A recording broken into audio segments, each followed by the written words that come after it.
Za mňa je lepšie lakovať. Určite ja, pokiaľ by som si renovoval drevenú podlahu, určite ho budem lakovať nejakým hlbokomatným lakom. Dobre. Keď máme napríklad lakovanú podlahu, tak ako máme postupovať pri renovácii?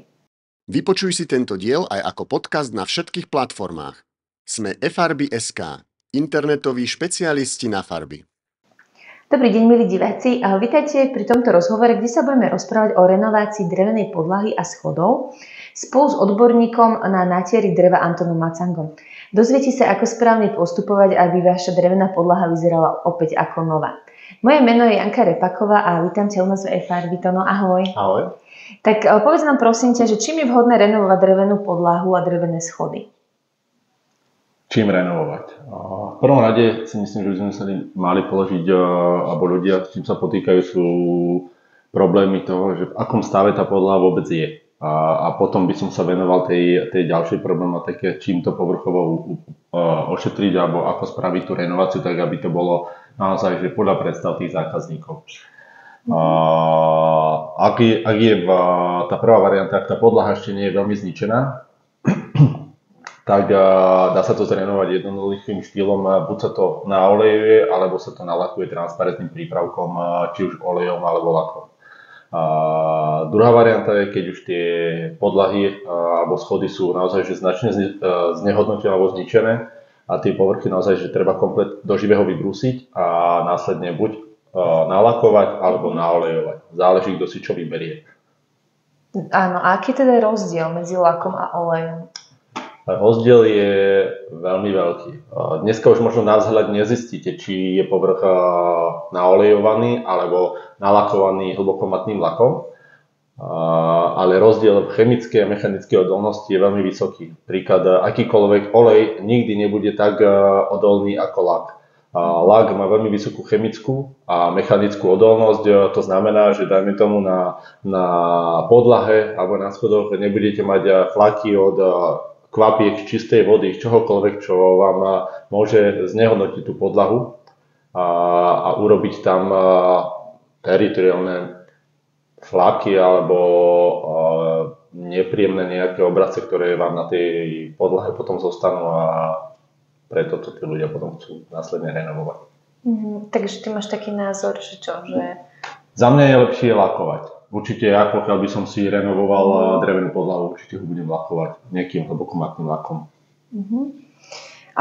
Dobre. Keď máme napríklad lakovanú podlahu, tak ako máme postupovať pri renovácii? Pokiaľ je podlaha lakovaná, tu podľa mňa pripada do úvahy v tom, že ak ju nemáte zničenú, tak nikto ju renovovať extra nebude. Ale už naozaj, ak je zničená, vtedy treba tú podlahu dočista vybrusiť, vyčistiť, očistiť a nalakovať. Toto je jediná možná úprava taká, kde ten zákazník si docieli to, aby tá podlaha bola zase ako keby nová. A vlastne, ako si ho máme pripraviť pred tým, ako budeme niečo takéto aplikovať? Že je to vlastne to isté? Že či chceme na ňu dať olej alebo lak, tak príprava toho podkladu je rovnaká? Príprava je úplne rovnaká. Tú podlahu treba vybrúsiť a vyčistiť pred tým nanášaním či už oleja alebo laku. Ale to je taká, by som povedal, základ alfa omega tej celej povrchovej úpravy, ktorú si ten človek chce realizovať. A máme napríklad aj možnosť si nejak zrenovovať podlahu aj bez brúsenia? Je aj varianta taká, že sa dá zrealizovať aj bez brúsenia. Je to varianta, kde použijete polokryciu farbu Adderpet v jednom kolore, kde použijete veľmi širokú paletu odtieňov, kde si naozaj že ľudia vyberú veľmi blízky odtieň reálnemu vzhľadu dreva a ten následne prelakujete odolným transparentným podlahovým lakom a máte zabezpečenú renováciu podlah alebo schodov bez brúsenia, bez neporiadku a hlavne prachu, s ktorým sa žienky, myslím, že doma potýkajú. Takže aj takáto možnosť je. Dobre, ako aplikovať samotný nátier na tú drevenú podlahu? Aplikovať sa dá štecom alebo válcom, vhodným ku každému tomu typu nátiera, ktorý ideme nanášať na tú podlahu. A koľko nejak vrstiev zhruba?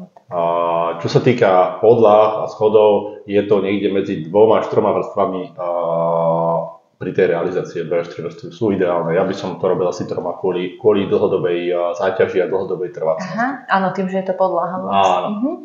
Dobre, inak milí zákazníci, keby ste mali záujem, tak viete si veľmi jednoducho aj vypočítať u nás na e-shope FRB.sk, koľko budete potrebovať, či už oleja, laku, alebo lazúry, alebo nejakej farby, pretože pri každom produkte máme kalkulačku spotreby, tam si iba zadáte metre štvorcové a vlastne počet vrstiev a už vám to ona vypočíta, koľko budete potrebovať materiálu. A vedel by si nám povedať aj nejaké konkrétne produkty? Pri tých variantách, pokiaľ ideme olejovať, tak na to, aby sme to farebne mohli upraviť, použijeme Legno Color. Je to vlastne olejové moridlo, ktorým ten povrch farebne upravíte. A následne na to použijete tvrdý odolný olej, volá sa to Dura-Ol. A tým vlastne spravíte povrchovú úpravu potom Legno Colore následne, potom olejovom moridle. A povrchovú úpravu, čo sa týka olejovania, máte hotovú. Pokiaľ by ste ale chceli lakovať, použijete lak od Adlerov Holzlak, ktorý spravíte v 2 až 3 nátieroch po sebe. Hej, s nejakým medzisušením a s možno že jemným medzibrusom. Toto sú 2 varianty, ktoré viete vy v dnešnej dobe veľmi rýchlo a veľmi dobre a kvalitne si zrenovovať tie podlahy alebo schody. Dobre, ešte sa môžeme pobaviť, že ako dosiahneme nejaký odtieň, ktorý by sa nám páčil, lebo vieme, že vlastne olej aj lak sú transparentné a pokiaľ chceme nejak nafarbiť tú podlahu. Pokiaľ riešime povrchovú úpravu v oleji, tak po ten olej použijeme olejové moridlo, ktoré spravíte naozaj v širokej škále odtieňov, ktoré sa robia v vzorkovníkoch, ktoré sú na ten daný výrobok vhodné alebo pripravené. Myslím si, že každý si tu nájde ten svoj farebný odtieň, ktorý má predstavu, aby tá podlaha alebo tie schody nejako vyzerali. Naozaj, že je tá paleta je veľmi široká. Dobre, super. Tak si veľmi pekne ďakujem za rozhovor a pekný deň ti ešte práve. Ďakujem. A vy, milí diváci, ak máte záujem o jeden z týchto produktov, tak nech sa páči, môžete si ich kúpiť aj u nás na e-shope www.frb.sk.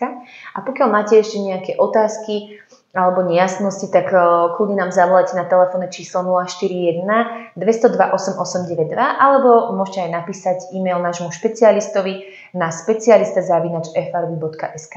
Ďakujem vám pekne za pozornosť. Dovidenia. Vypočuj si tento diel aj ako podcast na všetkých platformách.